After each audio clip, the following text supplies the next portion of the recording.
Hi, I'm Sarah Bassett from SaveTheHighStreet.org. I'm going to, my top tip, I guess, today, or tips. I'm not very good at keeping it to one. I think my top tip videos seem to be about 5 times longer than anyone else's on the team, so I apologise, but I'll try and keep it brief, although I've got quite a lot I want to cover. So my top tip is about saving money. It's about revisiting your overheads, what your costs are, and using this time now to really take the time to see where you can make some savings. So utility bills, we're not just talking gas and electricity. What about your mobile phone? What about your landline?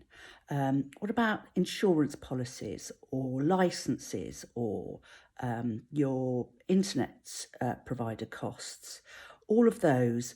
There's some amazing deals. It's a really competitive marketplace, utilities.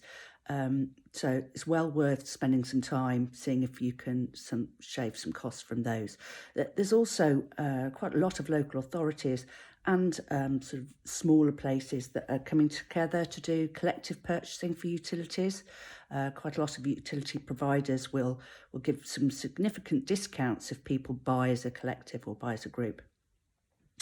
Have a look at green and sustainable energies as well as trying to save money. Perhaps don't save the money, just have a better quality, or think about your ethics as far as how you do your purchasing on utilities. Can you save money by coming together as a group to do more recycling, or have your bins collected, or commercial bins, that kind of thing? So can you get a collective deal on that? Even things like, have you actually changed the light bulbs in your premises to LED? They can save you a huge amount of money. I know in my house, for example, we changed all of our light bulbs here, and we saved over £15 a week in our electric. So for the cost of buying the bulbs, we'd save that money within 3 months. It saved us an awful lot of money. I'm sure it would work commercially too. Review your suppliers. Have you just got a little bit lazy?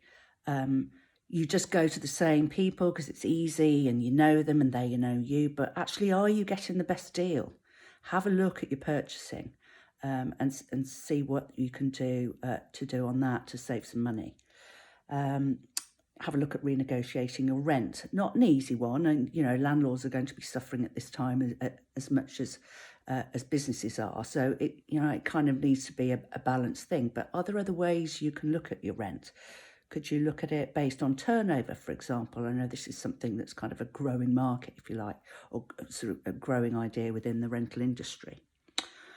Go paperless. Paper, printing ink, toners, cartridges, all those sort of things. They're actually quite expensive. You don't need to print receipts out for people now. You can just send them by email, and actually that's quite a good way of collecting email addresses of your customers. Accounting. So you've got you pay a bookkeeper. Might be worth looking at downloading QuickBooks or a similar program. QuickBooks, I know, and we recommend to people on a regular basis. But maybe now this technology is here to make accounting simpler. You can reduce some of your accounting costs. What else have we got? Ask your staff for their ideas on how you could save money. You'd be surprised. They might see inefficiencies that they wouldn't normally talk to you about, and rewards, perhaps, often reward for the best cost-saving idea. Reevaluate third-party contracts. Just make sure that those things that you're paying for, your insurances or your, the advice or your employment law or whatever those things are that you pay on a monthly basis. Make sure that those contracts still continue to fulfil your needs. Those things that you're going to need support with moving forward, and tweak them where necessary.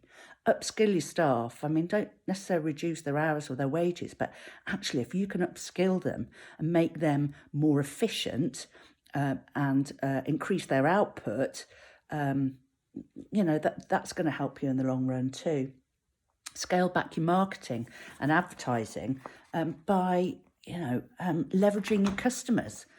Get them to leave you reviews, to refer you to their friends and family, etc., and offer them incentive to do so. They get discounts for referrals. Check out your banking and your credit cards. Make sure that you're on the best rates you possibly can. See if there are other banks that can offer you, incentives to move. Look at your floor space even. I mean, it might be that you could rejig your space and be able to offer some space and sublet to perhaps a complementary product or service. And control your purchasing as well, better deals with those, but I've said that before. So look, I'm way over time. I'm probably, bored you ridiculously, but we can help with all of these things. So feel free to get in touch. But yeah, those are my top tips. Check out your costs of your overheads.